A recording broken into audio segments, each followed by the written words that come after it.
आज आपका सेवक आपके सेवकों के साथ यहाँ पर गंगा के घाट पे श्री सर्वानंद जी के घाट पर उपस्थित है और आज इन सेवकों ने मिलकर यहाँ पे एक लंगर का आयोजन किया है और आपके आरोग्य लहर वॉल्यूम 34 को आज यहाँ पे शुरू कर रहे हैं आपके बीच में।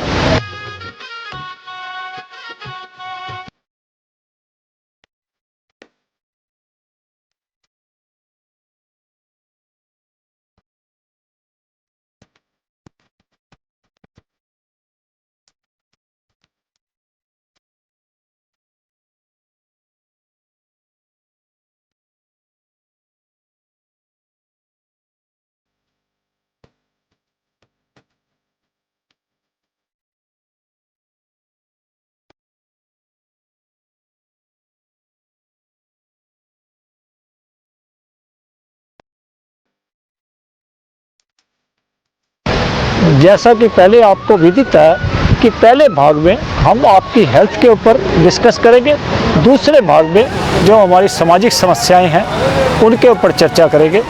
तो क्योंकि चमोली में ग्लेशियर फट गया है तो इसलिए यहाँ से अब हम आश्रम की तरफ प्रस्थान करते हैं। धन्यवाद।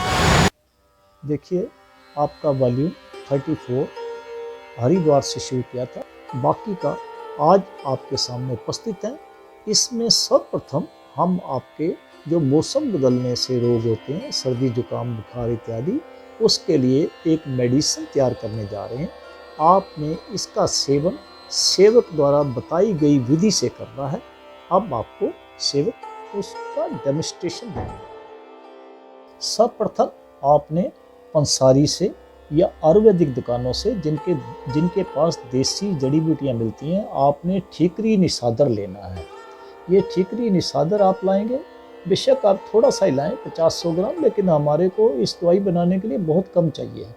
आप इसको लेंगे और पान की दुकान से जो पान वाला चूना लगाता है पान में, आप उसको पान ये ले आएंगे। छोटी सी पुड़िया भी मिलती है 2 रुपए की, आप वो ले आएंगे। अब आपने क्या करना है, देखिए ये जो निसादर है इसको हमने थोड़ा सा 1 चम्मच के करीब हमने इसमें तोड़ के खरल में तो कूटना है। सेवक ने आपका टाइम बचाने के लिए इसको पहले ही थोड़ा सा पीस के रखा हुआ है।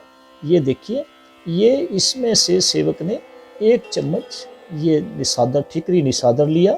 ये देखिए 1 चम्मच ठीकरी निसादर ले रहा है सेवक। ये एक ऐसी सॉलिड डब्बी में, जो प्लास्टिक की अच्छी डिब्बी हो, उसमें आपने इसमें 1 चम्मच ठीकरी निसादर जो आपने पीसा था डाल दिया। अब आपने ये जो चूना पान वाला लाए हो, ये आपने 1 चम्मच के करीब अब ये इसमें डालना है। अब हमने 1 चम्मच अंदाजे से, आपने चम्मच से ही डालना है, क्योंकि या छोटी पुड़िया मिलती है वो ले आएंगे।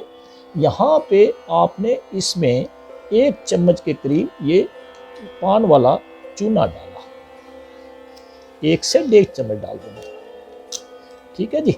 अब आपने इसको क्या करना है, इसको इसके ढक्कन से इसको ऐसे बंद करना है, हल्का सा हिलाना है ताकि वो ढक्कन को ज़्यादा ना लगे। ऐसे हल्का सा आप हिलाएंगे तो ये आपकी मेडिसिन समझो तैयार हो गई। ये देखिए, आपने देखिए क्या करना है कि इसमें ऐसे, ये देखिए इनहेल करेंगे। अब इधर से, अब इधर से, अब इधर से, ऐसे आपने 3 बार सोते समय करना है। जिस समय आप अपने बेड पे जाएंगे उस समय, और उसके बाद इसको क्लोज करके सेफ प्लेस पे रख लेंगे। बच्चों का हाथ ना लगे कि बच्चे इसको मुंह में ना डाल लें, खा ना लें, आँख में ना लगा लें। आपने इसको एज ए मेडिसिन, जैसे आप दवाइयों को संभाल के रखते हैं, वैसे ही आपने इसको भी संभाल के रखना है। इसको फ्रिज के गेट में भी रख सकते हैं, फ्रिज का जो दरवाज़ा होता है, डोर होता है। और रात को सोते समय इसको 3 बार इधर से 3 बार इधर से इनहेल करके ऊपर से एक चाय का कप पी के सो जाना है। तो आप देखेंगे आप 3 दिन में बिल्कुल फ्रेश हो जाएंगे। अब आते हैं पार्ट 2 पर। पार्ट 2 में आपने, क्योंकि काफ़ी क्वेश्चन भेजे थे, सोशल इशू काफ़ी तरह के हैं, तो इसलिए सेवक न्यूज़पेपर्स एंड वीडियोज़ का सहारा लेके आपके साथ शेयर करेगा। सर्वप्रथम तो आपकी शिकायत थी कि आपने माननीय मोदी जी की कोई वीडियो 2013 या उससे पहले की नहीं दिखाई। तो सेवक सर्वप्रथम वीडियो आपके साथ माननीय मंत्री श्री नितिन गडकरी जी की, जिसमें माननीय मंत्री श्री रविशंकर प्रसाद जी भी खड़े हैं, वह दिखाने जा रहा है, एवं एक पुरानी माननीय प्रधानमंत्री श्री नरेंद्र मोदी जी की भी आपको दिखाने जा रहा है। देखिए, प्रधानमंत्री जो बात कह रहे हैं वो लोकतंत्र के विरोध में है। इस देश में भ्रष्ट नेताओं के खिलाफ और सरकारों के खिलाफ आंदोलन करना लोकतंत्र में संवैधानिक अधिकार है, जनता का अधिकार है, विपक्ष का अधिकार है, काम करने वाले देश के अनेक नागरिकों का अधिकार है। और ये अधिकार कोई कांग्रेस पार्टी या प्रधानमंत्री जी ने हिंदुस्तान के लोगों को नहीं दिया है। ये अधिकार हमारे संविधान में है। फंडामेंटल राइट, मूलभूत अधिकार, फ्रीडम ऑफ स्पीच, और ये सब बातें होने के बाद में भी शांतिपूर्ण तरीके से लोगों ने आंदोलन नहीं करना चाहिए। ये बात ये बात प्रधानमंत्री जी किस आधार पर कह रहे हैं? क्या उनका कहना कानूनी है? क्या उनका कहना संविधान के दायरे में उचित है? मुझे लगता है इसका प्रधानमंत्री ने आत्मपरीक्षण करना चाहिए। एक बात जरूर है कि जो लोग एक समय 2G स्पेक्ट्रम में जीरो भ्रष्टाचार हुआ कहने वाले लोग थे, जो एक बार रामदेव बाबा को संत कहकर उनको 3-3 बार 4-4 बार मिलने के लिए गए, जिन लोगों ने अन्ना हजारे के साथ चर्चा की 10 बार, तब लोग अच्छे थे। अब भ्रष्टाचार हटाने की बात को छोड़कर जो लोग बोल रहे उन्हीं को टारगेट करके एक प्रकार से उनको समाप्त कैसा किया जाए। अगर आप हमारे खिलाफ बोलेंगे तो हम आपका आंदोलन कोई चलने नहीं देंगे। इस प्रकार की नीति है। एक तरफ सरकार जिस प्रकार से काम कर रही है और जिस प्रकार से प्रधानमंत्री ने वक्तव्य दिया है, ये पूरी तरह लोकतंत्र के विरोध में है। और हिंदुस्तान के जनता जो लोकतंत्र को अपना आत्मा मानती है, वह ऐसे बातों का कभी समर्थन नहीं कर सकती, क्योंकि इमरजेंसी में इन्हीं हिंदुस्तान की जनता ने लोकतंत्र के विरोध में जो कुछ हुआ उसका प्रतिकार करके उस समय की सरकार को सबक सिखाई थी। और निश्चित रूप से अगर इसी प्रकार से प्रधानमंत्री जी अगर देश चलाना चाहते हैं तो देश की जनता इसको कभी बर्दाश्त नहीं करेगी।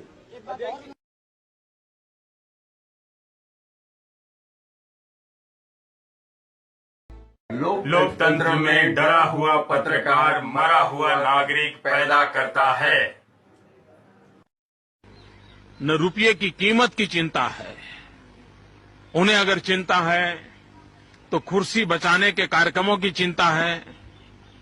कुर्सी बचाने के तौर तरीके क्या हो, उसी में वो डूबे हुए हैं। और इसी के कारण आज देश के लिए वो कुछ सोच पाएंगे, डॉलर के सामने रुपया ताकत के साथ खड़ा हो, इसके लिए कोई योजना कर पाएंगे, ये तो कुछ नजर नहीं आ रहा है। पिछले 3 महीने में जिस तेजी से रुपये की कीमत टूटती गई है, गिरावट आई है, और दूसरी तरफ 3 महीने में सरकार की तरफ से एक भी कदम लिया गया हो, ऐसे कोई संकेत नजर नहीं आ रहे। और तब जाकर के देश को चिंता होना बहुत स्वाभाविक है। और एक बार रुपया गिरता चला जा रहा हो तो दुनिया की आर्थिक शक्तियां इसका भरपूर फायदा उठाती है। उसको भी रोकने में दिल्ली की सरकार पूरी तरह विफल गई है। पिछले 5 साल से लगातार हम सुनते आए हैं। पार्ट 2 के पहले भाग पे आते हैं, जिसमें कि देखिए व्हाट्सएप वालों ने आप सबको भी मैसेज भेजे होंगे कि आप रिवाइज गाइडलाइंस में कवर होंगे। सेवक को भी आया था। सेवक इसलिए आपसे रिक्वेस्ट करता है कि सेवक 31 मार्च के बाद, जैसा कि सेवक ने ट्विटर और फेसबुक 2017 में बंद कर दी थी ऑपरेट करना, व्हाट्सएप भी 31 मार्च के बाद बंद कर देगा। और आपसे प्रार्थना करता है कि आप अपने इस चैनल को सब्सक्राइब कर लीजिए, ताकि आपको आगे इसको देखने में दिक्कत ना आए। अब आते हैं व्हाट्सएप की इस समय पोजीशन क्या है कोर्ट में, और हमारी गवर्नमेंट ने इसके ऊपर क्या किया। देखिए, न्यूज़पेपर का सहारा लेते हुए सेवक आपको बताना चाहता है कि व्हाट्सएप, गवर्नमेंट ने व्हाट्सएप से ये एक्सप्लेनेशन के लिए कहा, क्योंकि देखिए व्हाट्सएप में, यूरोप में व्हाट्सएप के रूल अलग हैं और बाकी कंट्रीज में रूल अलग हैं, तो इसलिए गवर्नमेंट ने भी उनसे क्लैरिफिकेशन के लिए मांगा है और उनसे कहा है कि ऐसा हमारे ये सिटीजन्स की सेक्रेसी क्यों लूज हो। लेकिन हाई कोर्ट ने एक थोड़ा सा ऑर्डर दिया था, लेकिन सुप्रीम कोर्ट में उसकी कवरेज हो गई थी। हाई कोर्ट ने तो ये कहा था, accepting WhatsApp terms voluntary, don't use if you feel data is at risk. अब हम आते हैं सुप्रीम कोर्ट के उस पर कि सुप्रीम कोर्ट ने इस इशू में कितना इसको सीरियसली लिया है। आप ये ध्यान से देखिए कि देखिए हमारे माननीय सुप्रीम कोर्ट ने तो यह है कि नोटिस भी भेज दिए हैं व्हाट्सएप को और गवर्नमेंट को भी, और उन्होंने यहाँ तक वहाँ पे ऑब्जर्वेशन दी है, you Facebook WhatsApp may be 2-3 trillion dollar company but people's privacy is more valuable. अब दूसरे सोशल इशू पर आते हैं। माननीय सुप्रीम कोर्ट ने ex chief justice Shri Ranjan Gogoi ji के मामले में जो फॉर्मर जस्टिस श्री ए के पटनायक जी का पैनल बनाया था, उन्होंने जो कहा, उन्होंने सजेस्ट किया था फर्दर प्रोब के लिए, किस बेस पर उन्होंने कोट किया था आईबी रिपोर्ट को, which said Gogoi's tough stance on NRC may have made him a target। और उन्होंने सितंबर 2019 में अपनी रिपोर्ट माननीय सुप्रीम कोर्ट को दाखिल कर दी थी, लेकिन थर्सडे को ही सुप्रीम कोर्ट ने अपनी बेंच में जो डिसीजन लिया है वो ये है, the supreme court has said that the sexual harassment allegation made against former Chief Justice of India Ranjan Gogoi may have been part of a larger conspiracy to tarnish the reputation of the judiciary, but ruled out any further probe, citing passage of time. A bench of Justice Sanjay Kishan Kaul, A.S. Bopanna and V. Rama Subramaniam closed the case which the court had instituted after claims made by Chandigarh-based lawyer Utsav Singh Bains. Following allegation against Gogoi, SC requested former Supreme Court Judge A.K. Patnaik to inquire if the charges were part of conspiracy. In his April 24, 2019 report, Patnaik did not rule out any conspiracy and recommended further probe. He cited an IB report which claimed that Gogoi stand on the NRC and other decisions to cleanse the court's administrative side may have prompted someone to hatch a conspiracy against him. Patnaik said he could not reach a conclusion as the material before him was inadequate. He had no access to electronic records such as WhatsApp and other messages allegedly exchanged by persons involved in the case. His mandate was also limited. अब सेवक आपके साथ Shri honourable ex chief justice of India Shri Ranjan Gogoi ji की भी कुछ बातें आपके सामने रखना चाहता है, जो कि 14 फरवरी 2021 में दी टाइम्स ऑफ इंडिया में रिपोर्ट की हैं, जो कि ex chief justice Shri Gogoi ji ने कहा, वी हैव रिमैशक्ल्ड जुडिशरी। उन्होंने क्यों कहा? वो कहते हैं पीपल रिग्रेट अप्रोचिंग कोर्ट्स। साथ ही उन्होंने उनका हेडिंग क्या है मेन न्यूज़पेपर का, if you have to go the court you will only be washing dirty linen in court and you will not get a verdict.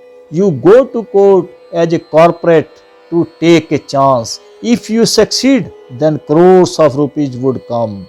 इस इश्यू पर सेवक एक वीडियो भी आपके साथ शेयर कर रहा है, प्लीज उसको भी ध्यान से सुने।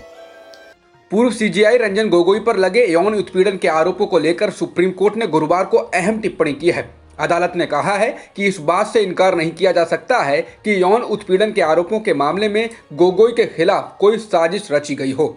अदालत ने कहा कि ऐसी किसी साजिश को गोगोई के द्वारा सुनाए गए फैसलों से जोड़कर भी देखा जा सकता है। इसमें एनआरसी को लेकर उनकी ओर से दिया गया फैसला भी हो सकता है। अब सवाल यह है कि वह कौन है जिसने गोगोई के खिलाफ साजिश रची। अदालत ने यह बात पूर्व जस्टिस ए.के. पटनायक की रिपोर्ट के आधार पर कही है। पटनायक कमेटी को जिम्मा दिया गया था कि वह गोगोई पर लगे यौन उत्पीड़न के आरोपों में अगर कोई साजिश है तो उसकी जांच करे। नेक्स्ट इशू है कि हमारे माननीय प्रधानमंत्री जी ने प्रेसिडेंट के धन्यवाद प्रस्ताव में जो बातें कही उसमें से मेन बात क्या थी कि उन्होंने कहा देयर माइट, ये newspaper the Times of India के थ्रू सेवक आपसे डिस्कस कर रहा है, कैन बाबू डू एवरीथिंग, ये मेक स्ट्रॉन्ग प्राइवेटाइजेशन पिच। उन्होंने साथ में क्या कहा था पार्लियामेंट में, to declare private enterprises as dishonest is not correct, wealth creators are needed, that is how wealth will be distributed, how will be give jobs, can Babu do everything, if someone becomes IAS will he also run fertilizer factory and fly planes, what will be achieved by putting the nation in the hands of Babuj। अब सेवक यहाँ पे आपसे discuss करना चाहता है। देखिए, हमारे माननीय प्रधानमंत्री ने ये बात जरूर कही है, लेकिन हमारा इतिहास साक्षी है कि जब भी हम प्राइवेटेशन में गए हैं या हमने प्राइवेटेशन से गवर्नमेंट पब्लिक सेक्टर में आए हैं तो हमने कैसे अपने आप को कंट्रोल किया। लेकिन सेवक कंट्रोवर्सी में नहीं पड़ना चाहता, लेकिन सिर्फ ये कहना चाहता है कि आईएएस कौन सिलेक्ट होते हैं। आईएएस वो सिलेक्ट होते हैं जो इंटेलेक्चुअल्स माइंड होते हैं, जिनके पास हर तरह की नॉलेज होती है। और दूसरा, उन ये नहीं है कोई आईटीआई से है, कोई कहीं से है, अपनी फील्ड में स्पेशलिस्ट होते हैं। अगर आप उनको किसी भी ऐसी कंपनियों में चेयरमैन या कुछ बनाते हो तो वो हमारे लिए फ़ायदेमंद ही रहता है। जितनी भी हमारी गवर्नमेंट कंपनियां थी, सेवक सिर्फ पेट्रोलियम कंपनियों का एग्जांपल लेना चाहता है। पेट्रोलियम कंपनियां प्रॉफिट में चल रही थी, लेकिन इस समय क्या है, हमने उसमें से एसेट्स काफ़ी ट्रांसफ़र कर लिए, उनको हमने एक्सप्लोरेशन का दिया ही नहीं समय। उनको उनका जो फंड्स उन्होंने अपनी डेवलपमेंट में लगाने थे, हमने अपने पास डिविडेंड में या बोनस शेप में ट्रांसफ़र कर लिए। इसलिए सेवक पर्सनली इस बात से डिफ़र करता है कि प्राइवेटेशन पे हमें इतना विश्वास होगा कि वो हमारे साथ करप्शन नहीं करेंगे। आप जगह जगह पे देख रहे हैं, मैं छोटा सा सेवक एक एग्जांपल देता है। आप किसी भी एजेंसी से जब मेल भेजते हैं तो आप देखते होंगे कि जब जवाब आता है तो उसमें साथ ही ये लिखा होता है नो रिप्लाई, यानी कि आप अगर उसके जवाब के कंटिन्यूशन में कोई अपनी तरफ से सबमिशन देते हो तो वो वहाँ तक आपकी पहुँचती नहीं है। इसलिए सेवक आपसे ये विचार साझा करना चाहता है। आपको पहले भी सेवक ने एग्जाम्पल दिया था कि माननीय पूर्व प्रधानमंत्री इंदिरा गांधी जी के समय में अगर बैंकों का नेशनलाइजेशन हुआ था, क्यों हुआ था? क्योंकि प्राइवेट बैंकों ने मोनोपोली बना ली थी, फंड्स को जिधर मर्जी यूटिलाइज कर रहे थे। इस समय कॉरपोरेट भी कर रहे हैं। क्या आप सबको विदित नहीं है? अखबारों में आपने सबने पढ़ा नहीं है?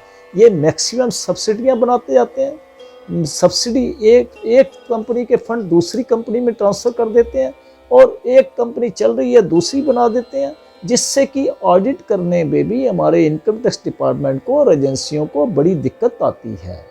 तो इसलिए सेवक महसूस करता है कि ये चीज़ें कि इंटरव्यू के थ्रू ऐसी पोस्टों पर लोगों को रखना बिल्कुल वाजिब नहीं है और इससे हमारे यहाँ पे सक्सेस नहीं करेंगे उद्योग। ये प्राइवेट उद्योग जो है इनका मोटिव जो है पैसा कमाना होता है। सेवक आपसे कई वीडियो टाइम एंड अगेन साझा भी करता रहा, आपसे इवन कृषि बिल्स पर भी एक वीडियो साझी की थी जो कि बाबा रामदेव जी के आश्रम से ही वायरल हुई थी और वो भी आपसे सेवक ऑलरेडी साझा कर चुका है कि ये एग्रीकल्चर कानूनों का भी रिफ्लेक्शन आने वाले समय में कैसा होगा जैसे कि दूसरी कंट्रीज में हो रहा है।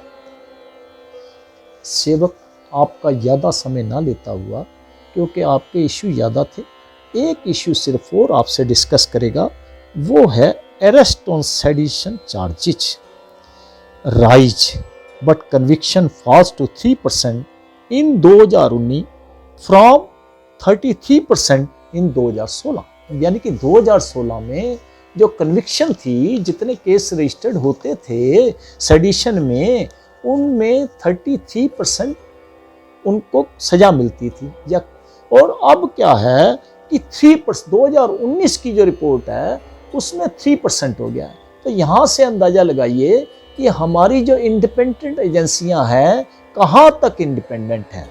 इसके साथ ही सेवक आपसे एक और इश्यू डिस्कस करना चाहता है। देखिए, इसी में ही arrest under sedition charges rise but conviction falls below 3%, ये news paper Times of India 17/2 का, इस जो कि सेवक ने आपसे जिक्र किया है।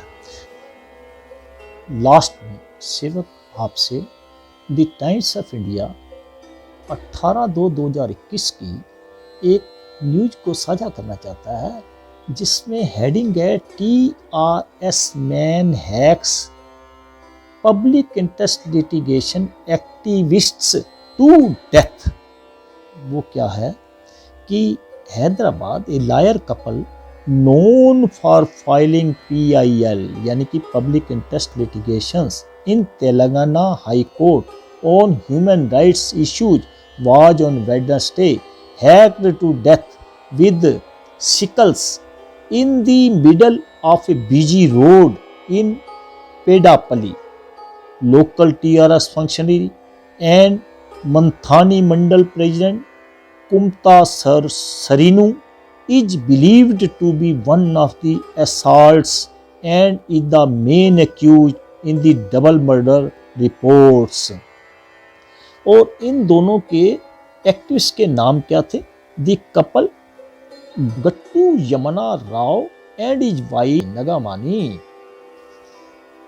लास्ट में सेवक यही कहेगा कि हमारी लॉ एंड ऑर्डर पोजीशन पूरे देश में कहाँ जा रही है। जैसा कि आपने दोनों बॉर्डरों पे भी देख लिया था पुलिस का रोल कि जब कुछ लोग उनके शेल्टर में आए, सिब्बू बॉर्डर पर भी देख लिया था, कुछ लोग पुलिस के शेल्टर में आए। सामने मतलब सोशल मीडिया पे सारी पिक्चर्स हैं, इसमें सेवक आपको ज़्यादा डिटेल में जाना भी नहीं चाहता, लेकिन इसलिए सेवक चाहता है कि हमारी सब एजेंसियों को इस समय जो है अपना इंडिपेंडेंट रोल रखना चाहिए, किसी के प्रेशर में काम नहीं करना चाहिए। यहाँ पे सेवक आपसे एक एग्जाम्पल भी शेयर करना जरूर चाहेगा कि जब एंटी मंडल एक्टिविटी चल रही थी, धरने चल रहे थे, तो सेवक के पास हमारे दिल्ली पुलिस वेस्ट डिस्ट्रिक्ट के असिस्टेंट कमिश्नर ऑफ पुलिस, हमारी एक NGO थी federation of Indian social worker association registered, उनके साथ आए थे घर पर और उन्होंने सेवक से डिस्कस किया कि हमारे DCP साहब जो है इस समय बहुत परेशानी में हैं कि अखबारों में रोज़ आ रहा है कि यहाँ पे स्कूल के एक प्रिंसिपल साहब से गलती से उनको पुलिस ने अपनी जिप्सी में डालकर ले गए थे और पूरे दिल्ली के स्कूलों में स्ट्राइक चल रही है। मैंने बहुत लोगों को, उन्होंने बताया कि मैंने बहुत लोगों को कांटेक्ट किया, सब ने आपका नाम सजेस्ट किया और उन्होंने मुझे डॉक्टर PL श्रीन जी का बताया कि उनको साथ लेके जाना, तो मैं इसलिए इनको साथ लेके आया हूँ, तो आप हमारी मदद कीजिए। तो सेवक ने क्योंकि डीसीपी साहब को बहुत अच्छी तरह जानता था, क्योंकि सेवक एनजीओ के थ्रू मीटिंग्स वगैरह होती रहती थी और सोशल केसिंग में जाता था जो जेन्युइन केस होते थे। बहुत जेंटल पर्सन थे, जेंटल ऑफिशियल थे श्री सतीश चंद्रा जी, जो कि माननीय डिप्टी कमिश्नर पुलिस थे इस डिस्ट्रिक्ट के। तो सेवक उसी समय गया, श्रीन साहब को साथ लिया और स्कूल में गए। स्कूल में उस समय दिल्ली के टीचर्स यूनियन की मीटिंग चल रही थी। सेवक ने अपना विजिटिंग कार्ड अंदर भेजा। जनरल सेक्रेटरी सेवक को याद आ रहा है मिस्टर सिंह थे, वो बाहर आए। तो सेवक ने कहा कि ऐसे ऐसे हमें पता लगा है कि आपके प्रिंसिपल साहब से ऐसे हुआ है, तो हमारे लायक कोई सेवा है तो बताएं। उन्होंने कहा कि प्रिंसिपल साहब अभी 2 दिन पहले ही रिटायर हुए हैं और घर में हैं, वो रो रहे हैं, उनकी सेहत ठीक नहीं है। तो सेवक ने उनसे प्रार्थना की कि उनका एड्रेस दे सकते हैं, तो उन्होंने एड्रेस दिया। तो सेवक वहाँ से डॉक्टर पीएल सिंह जी के साथ उनके घर ख्याला में उनका रेजिडेंस था, वहाँ पे गया। पे वो इन रियल सेंस बेड पर ही थे। तो सेवक ने उनसे प्रार्थना की, अपना विजिटिंग कार्ड दिया कि ऐसे ऐसे मुझे ज्ञात हुआ है कि आपके साथ नजायज हुआ है, तो आप बताइए अब आप कि हम क्या सेवा कर सकते हैं। तो उन्होंने कहा कि पुलिस के साथ हम क्या कर सकते हैं। उन्होंने कहा मुझे तो ये डर है कि कहीं अब मेरे बच्चों को भी केसों में ना फंसा दें। तो सेवक को बड़ा आश्चर्य हुआ कि प्रिंसिपल साहब अंदर से अभी भी डरे हुए थे, लेकिन सेवक ने उसी समय मन में निश्चय किया कि गुरुजी आप देखिए बच्चों को पढ़ाते हैं, आप हमारे गुरु हैं, तो अगर डीसीपी साहब आपके स्कूल में प्रेयर में आकर क्षमा याचना कर लें कि गलती से ऐसा हो गया था, तो क्या आप खुश हो जाएंगे। तो उनके चेहरे पे एकदम रौनक आ गई। सेवक को ऐसा देखकर बहुत प्रसन्नता हुई मन से, और उन्होंने ये कहा नहीं नहीं ऐसी कोई आवश्यकता नहीं है। लेकिन सेवक ने मन में सोचा कि इनको पूरी संतुष्टि तभी मिलेगी जब ऐसा होगा।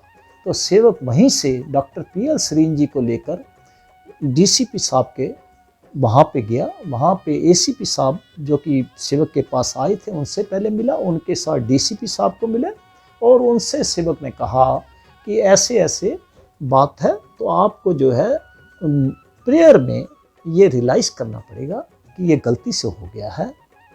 तो उन्होंने भी स्वीकार कर लिया, क्योंकि सेवक को पता था बहुत अच्छे इंसान है। देखिए पहले ऑफिसर कैसे होते थे। तो जब हम वहाँ से बाहर निकले तो एसीपी साहब ने रिक्वेस्ट की कि एक बारी मुझे भी मिला दो। तो हमने सोचा कोई बात नहीं, हमने उनको कहा कि आप ड्रेस चेंज कर लो, आपको भी ले चलते हैं। उनको साथ ले गए प्रिंसिपल साहब के घर, वहाँ पे उनको इंट्रोड्यूस कराया कि ये हमारे एरिया के एसीपी साहब हैं विजय मलिक जी। और वाकई वो यहाँ के चहेता एसीपी थे, क्योंकि सोशल कामों में वो भी नंबर 1 थे। और ये भी फैक्ट है कि हम किसी भी ड्यूटी में, जब पुलिस में हैं या टीचर हैं या बैंक में हैं या कहीं पे भी हैं, हमारे को भगवान ने मौका दिया है पब्लिक को सेवा करने का। तो जब वो साथ गए तो उन्होंने जब बातचीत की तो वो प्रिंसिपल साहब एकदम खड़े हो गए और बिल्कुल फ्रेश लग रहे थे। तो उन्होंने कहा कि ऐसा है, मेहता जी ने ये कहा है कि स्कूल में डीसीपी साहब रियलाइज़ कर लें, लेकिन अगर आप मेरी एक प्रार्थना स्वीकार करें तो मेरे को प्रसन्नता होगी, क्योंकि वो मेरे ऑफिशियल हैं। मैं प्रेयर ग्राउंड में आकर स्टूडेंट्स और टीचर के सामने मैं ये रियलाइज़ कर लूँगा। उन्होंने कहा कोई बात नहीं, इसकी भी ज़रूरत नहीं है। लेकिन सेवक ने उस समय उनकी ये बात नहीं मानी। उनको कहा कि प्रेयर में ये काम करना ही पड़ेगा। अगर आपने डीसीपी साहब की बात के लिए चलो राजी हो तो एसीपी साहब ज़रूर आके वहाँ पे प्रेयर में रियलाइज़ करेंगे। और 2 दिन के बाद प्रेयर में टीचर्स की प्रेजेंस में और स्टूडेंट की प्रेजेंस में एसीपी साहब श्री विजय मलिक जी ने इस चीज़ को रियलाइज़ किया और सेवक को भी प्रसन्नता हुई और डीसीपी साहब भी बहुत खुश हुए कि बहुत एक सामाजिक तरीके से एक इश्यू सेटल हुआ और टीचर्स की स्ट्राइक ख़त्म हुई। तो इसलिए मेरी आप सब ऑफिशियल से, चाहे आप किसी भी रैंक में हैं, आप किसी प्रेशर में काम कभी मत किया कीजिए। अपने जो आपने शपथ ली है, जिस भी डिपार्टमेंट में है, जो हमारा कॉन्स्टिट्यूशन कहता है, जो हमारा लॉ कहता है, उस हिसाब से चलिए। किसी के साथ ज्यादती मत कीजिए। लेकिन अगर आप ऐसा करेंगे तो आने वाला समय आपके लिए भी भयानक होगा। लास्ट में सेवक आपका ज़्यादा समय ना लेते हुए जय हिंद जय भारत।